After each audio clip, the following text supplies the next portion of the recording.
Hi everyone, I'm Celia, and today I thought I would do something a little bit different. So I am making this family, this small family of 2 parents and one little toddler, that I will be moving into a small starter home with their starting funds.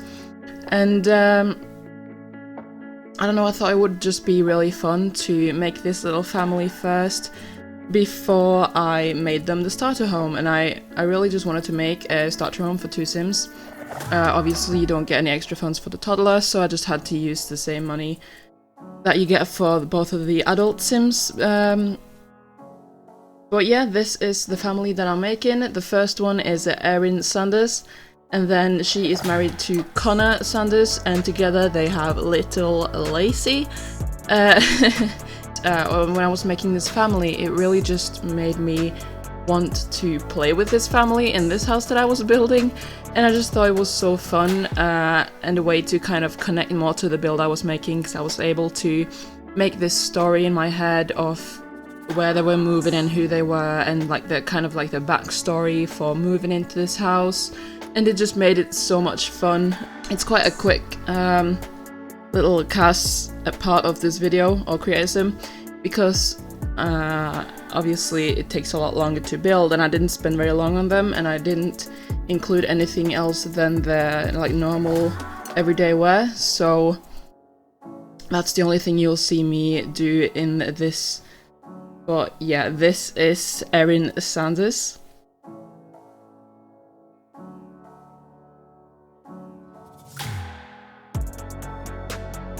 And then here we have Connor Sanders, which is married to Erin, and he is blonde, he has brown eyes, and I just thought that he was kind of cute with his long ruffly hair. I do use CC for both of these, also the toddler, so I won't be uploading them to the gallery, but I just thought it would be fun for you to see the kind of story that I was making for this house, as well as building it. So yeah, this is Connor. I made them kind of match. I didn't even think about that, but they actually do matching clothes because they both have blue jeans and a red jumper on, so that was kind of funny. But yeah, this is Connor Sanders.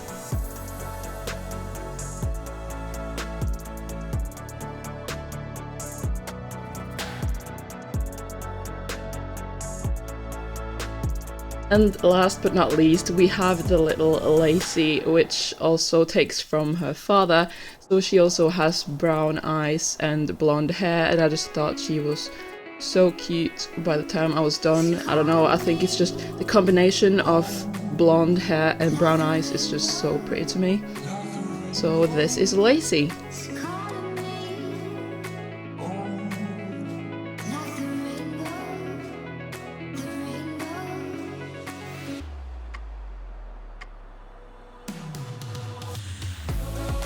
And then I'm gonna move on to the building part, and I really wanted to utilize the debug cheat for this. So even if it is a starter home and it's a little bit under 22,000, I still managed to fill the lot up quite a lot because all the debug items are free, and I don't know if you consider this like a cheat or anything, but if you have been building in Sims, you know that all the plants and everything that you can do for landscaping is really expensive, and if I was to go by the budget and not use the debug items, I would probably end up placing like 2 shrubs back in the garden. So I thought it would be nice to just use that for this build, and I don't know if you consider it cheating, but I don't really care, because I think why not do that if you can, you know, and then use all your money on the house itself. And obviously it is a starter home, so it won't be very fancy. It just looks like a normal starter home, you know, just 1 story. I was actually having quite a bit of a struggle with the roof, so I cut a lot of it out, but I do I think I ended up being quite satisfied with the way it looked, but in the beginning I had so much struggles with it. I think I cut out like 5 minutes of footage of me trying to make the roof look good, and obviously I was also trying to make all the windows look good and that without spending too much money, because we all know that windows do take a lot of your money, but I didn't want it to be very like naked. I still wanted it to look good.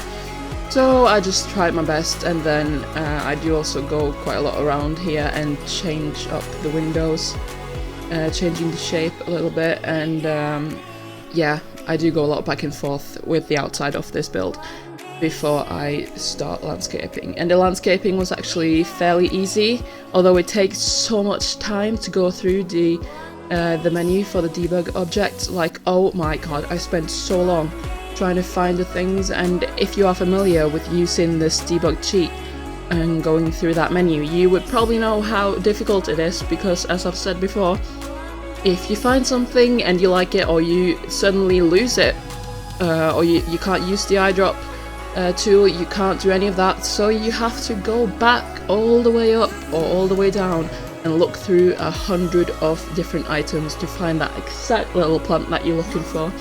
And that obviously took some time, but I still think that it turned out very good regardless, and even if it took a lot of time, I think it was still worth it, because in the end it really just paid off by using all these free plants, I guess you can say.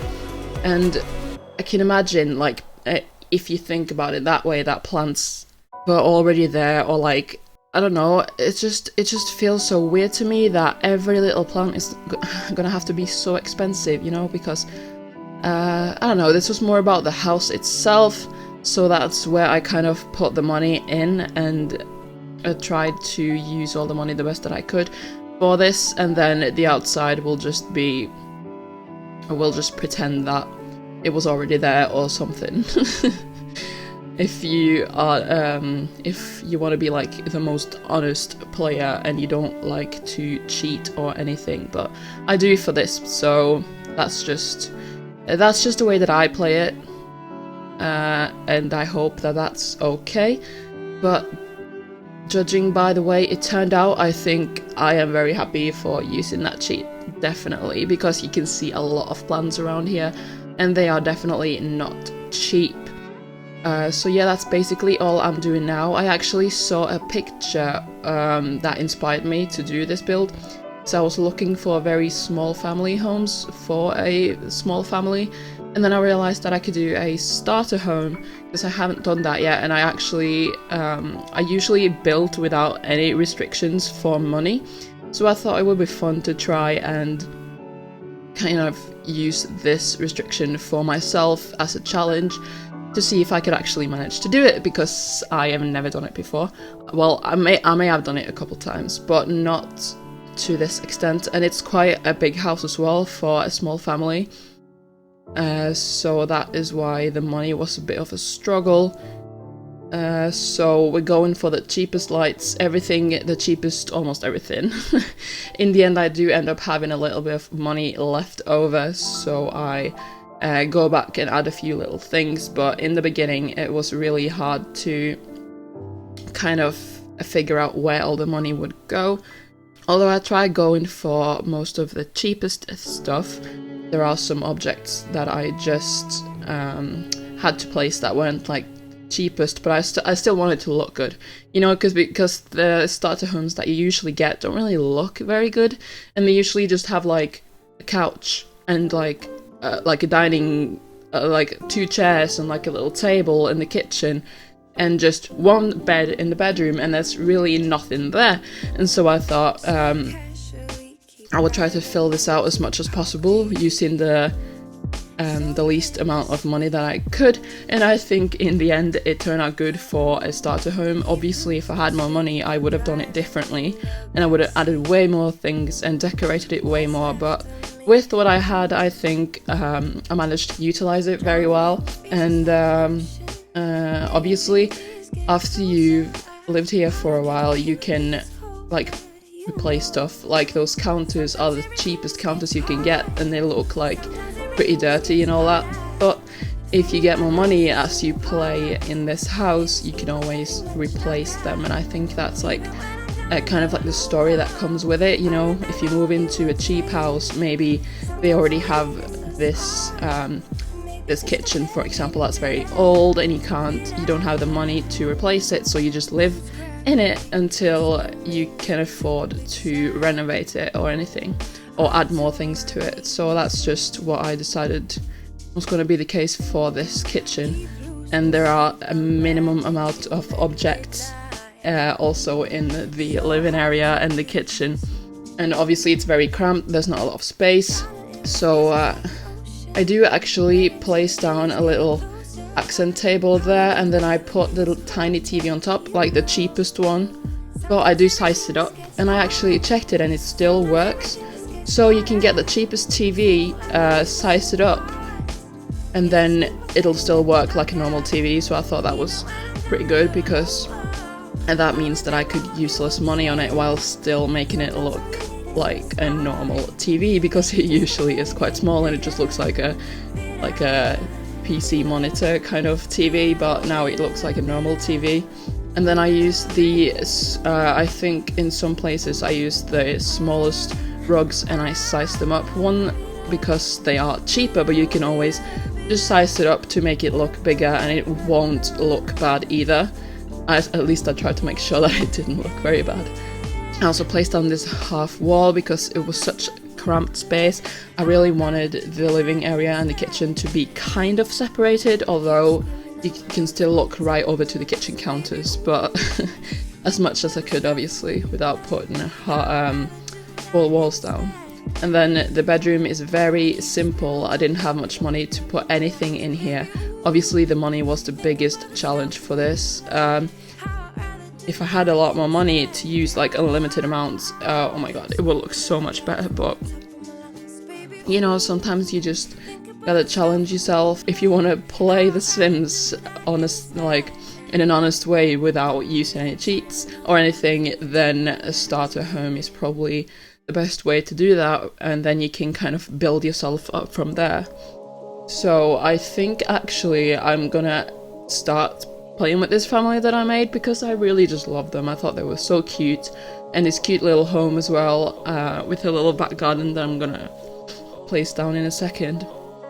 I just really loved it, and I don't know, I just think it turned out so cute. Although it is like, it's normal, it's not anything extraordinary, obviously, and like a decent size to play in. It's not too small, it's not too big either. It has everything you need.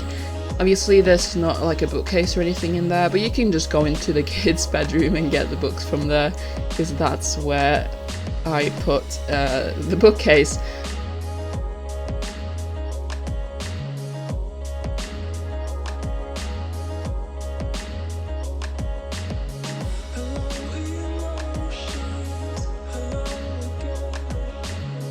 Actually, most of the money that I had left after building every single room went into this toddler room, and in the end I realized that I had to delete some stuff from there because I was just way too over top with placing down things in this room. But you know, I just wanted the best for this little toddler, obviously.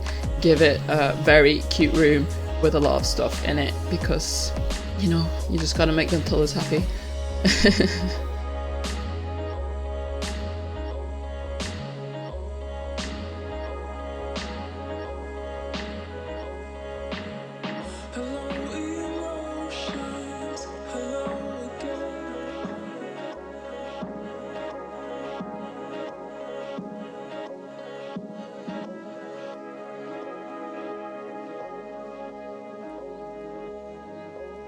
And this is where I had some money left, and I start placing down a few extra things to make it look good.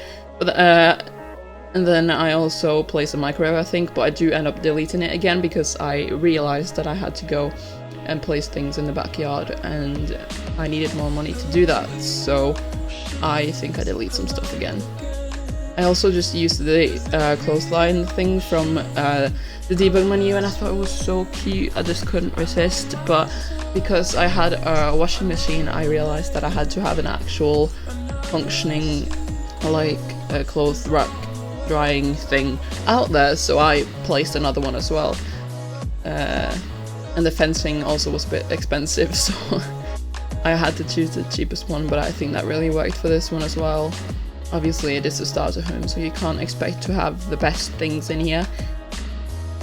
But as you can see in this part, when I do the fencing, I start removing stuff to be able to afford putting the fence down. And yeah, it was just a bit of a challenge, and it took a lot of time to kind of decide what to keep and what not to keep. But in the end, I think it really worked out well, and I don't feel like there's a lot missing in this. Like you would normally see with a starter home, is that it's missing quite a lot, and you need to add almost like everything to the build. And I kind of wanted to challenge myself to see if I could do something different than that, to make it look like an actual full home, and that a home that has everything. I think it really worked out in the end.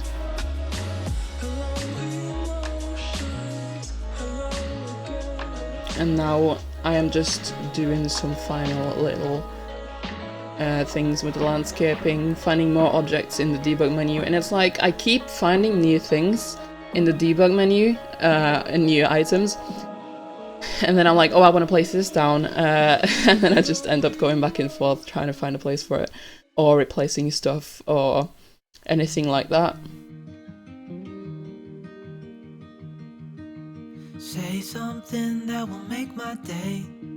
I added that window back as well, and now I am almost done with building this. I just keep landscaping a bit, and yes, it might be a little over the top with all the flowers, but in this picture that I saw, that was the inspiration for this. The main focus of the entire front was all these beautiful flowers in the front of the garden that really just looked so adorable to me, and so I really wanted to replicate that and kind of take inspiration from that. As you can see, I keep deleting stuff to afford placing more stuff in, and the bedroom just looked so bland. I just really needed to get some more decorations in the entire house. In the end, I managed to just afford this furniture on the front porch, and that really helped me because it looked so empty. And I think I really managed to make it look like a finished house and not just a starter home with like a couple pieces of furniture. But that is it for me for this little build and for this cute little family. If you enjoyed this build, then let me know, and thank you so much for watching. I will see you all in the next video. Goodbye, guys. I still check my phone 'cause I can't move on. Whoa. Why did she go? Whoa. Was I supposed to know that she'd leave? Was I too naive to